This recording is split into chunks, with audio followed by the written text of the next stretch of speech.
Back to my channel. তো তোমরা সবাই কেমন আছো? আশা করি খুব ভালো আছো। আমি খুব ভালো আছি। আজকে কিন্তু অনেক আগে খুব তাড়াতাড়ি উঠেছি, তার কারণ হচ্ছে আজকে একটা স্পেশাল ডে। কারণ আজকে হচ্ছে জন্মাষ্টমী, গোপাল দাদার বার্থডে। তো আমাদের বাড়িতে তো গোপাল রয়েছে, আর তোমাদের কাদের বাড়িতে গোপাল রয়েছে আমাকে অবশ্যই কিন্তু কমেন্ট করে জানিও। তো আজকে এখন বেজে গেছে হচ্ছে 5:30, 6টা মতো বেজে গেছে। আমরা উঠে গেছি, আমাদের আজকে অনেক কাজ রয়েছে। তো চলো বেশি ভাট না মুখে ভিডিওটা স্টার্ট করি। তোমাদেরকে দেখাই কি কি বাজার এসছে এবং গোপালের যে ভোগটা রান্না হবে তার জন্য কি কি এসছে, চলো তোমাদেরকে একবার দেখিয়ে। এক ব্যাগ বাজার এসছে, অনেক কিছু এখানে রয়েছে ঠাকুরের জন্য যা যা হবে। আর এই বস্তার মধ্যে আছে আলু, আর এই ব্যাগটার মধ্যে কি আছে দেখি, আর এই যে মশলা। তো চলো,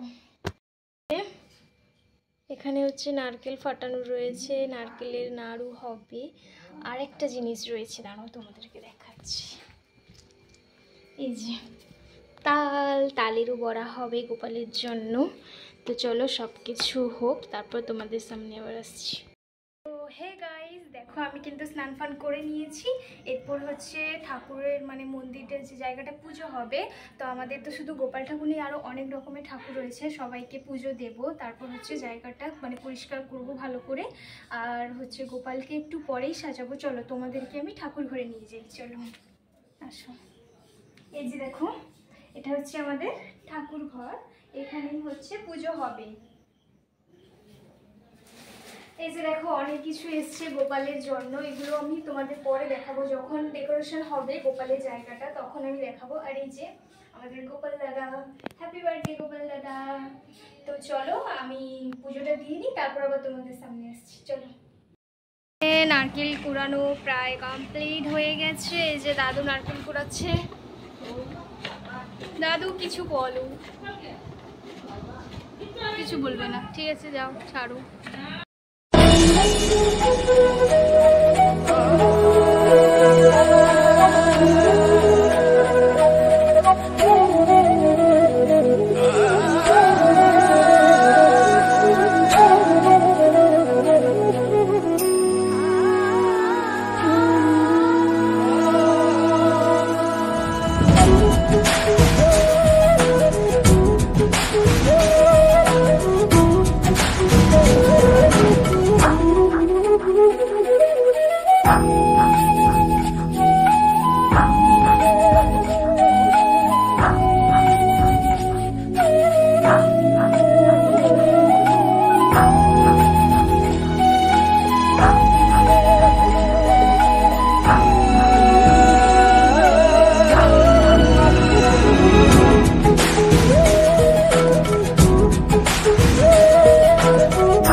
আমাদের গোপাল ঠাকুর কিন্তু একদম পুরোপুরি রেডি হয়ে গেছে, তোমরা একটু দেখে নাও।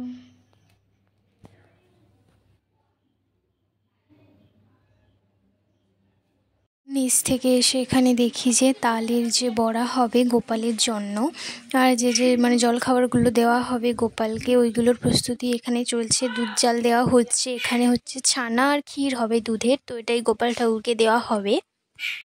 এদিকে তো দুধ ফুট জাল দেওয়া হচ্ছে, আর ওদিকে হচ্ছে দিদা সবজিগুলো কেটে ফেলছে, যেহেতু দুপুরে খিচুড়ি হবে আর অনেক তরকারিও হবে, তো তার জন্য তো অনেক ভাজাভুজিও করতে হবে গোপালের জন্য, গোপালের ভোগ দেওয়া হবে, তো সেগুলোই রেডি করছিল এখানে। তো চলো তোমরা একটু দেখে নাও, তারপরে আবার আসছি। সকালে জলখাবারে তো গোপালকে নাড়ু দিতে হবে, তো ওই নাড়ুগুলোই দাদু আর ভাই মিলে তৈরি করছিল। তো এগুলো সব কমপ্লিট হওয়ার পরে আমরা ছাদে উপরে চলে গেছিলাম গোপালের কাছে। তো গোপালকে এই জায়গাটা দেখো, আমরা বেলুন দিয়ে ভালো করে সাজিয়েছিলাম। আর এই যে গোপালকে এখন ভোগ দেওয়া হয়ে গেছে, সকালের যে ভোগটা, খিচুড়ি এখনও দেওয়া হয়নি, পরে দেওয়া হবে। এখানে দিয়েছিলাম হচ্ছে নাড়ু দিয়েছিলাম, তালের বড়া দিয়েছি, আর হচ্ছে কী ছিল ওটা, ছানা ছিল আর ক্ষীর ছিল। ছিল। তো পরে আবার কিন্তু পায়েস আর ওই যে রসগোল্লা মানে মিষ্টি হয় ওগুলো অ্যাড হয়েছিল, ওগুলো এখন নয়, যখন হচ্ছে আমার মামা মামিমারা এসেছিলো ওরা বাড়ি থেকে তৈরি করে নিয়ে এসেছিলো ওগুলো। তো চলো এরপরে হচ্ছে গোপালের জন্য যে খাবারটা নিয়ে আসবো সেটাই তোমাদেরকে শেয়ার করব। তো চলো। এই যে দেখো আমি একটু রেডি হয়ে উপরে গেছিলাম ভিডিও বানানোর জন্য, রিলস আর কি। তো এর মধ্যেই দেখি গোপালের রান্না কমপ্লিট হয়ে গেছে আর গোপালকে অলরেডি খেতে দেওয়াও হয়ে গেছে। এই যে দেখে নাও খিচুড়ি আর কয় রকমের ভাজা ছিল। তারপর হচ্ছে আমি যখন নিচে এসে মানে তোমাদেরকে পুরো লুকটা দেখাবো আসি, তখন আমাকে হচ্ছে খেতে দেওয়ার জন্য ডাকছিল সবাই। তো আমি তো চলেই গেছি নিচে, আর তোমাদেরকে দেখাতে পারিনি আমার পুরো লুকটা, তার জন্য ভেরি ভেরি সরি। আর হচ্ছে গোপালকে তো ততক্ষণে খেতে দেওয়া হয়ে গেছে, তাই আমি আর কিছু মানে গোপালের থালাটা দেখালাম না, আগে যেটা দেখালাম ওটাই। আর আজকে দুপুরে তো খিচুড়ি হয়েছিল, বাট আমার না খিচুড়ি খেতে অতটাও ভালো লাগে না, তাই আমি একটু খেয়েছি। খিচুড়িটা আজকে দারুণ হয়েছিল। তো তারপরে হচ্ছে ভাত খেয়েছিলাম। তোমরা দেখেছো খাওয়া দাওয়া শেষ করে তো রাস্তার দিকে এসেছি, আর আমার বোনেরা এসেছিলো, এই যে সবাই দেখো দৌড়াচ্ছে। তো চলো পরে আসছি। আমি আমার লুকটা ভালো করে দেখাতে পারিনি, তার কারণ হচ্ছে আমি অনেকক্ষণ থেকে রেডি হয়ে ভিডিও করছিলাম, বাট আমার ভিডিও মানে রিলস বানাচ্ছিলাম, তো আমার একদমই ভিডিও করতে মনে ছিল না, ভ্লগ। তো তোমরা একটু প্লিজ ম্যানেজ করে নিও। বাই।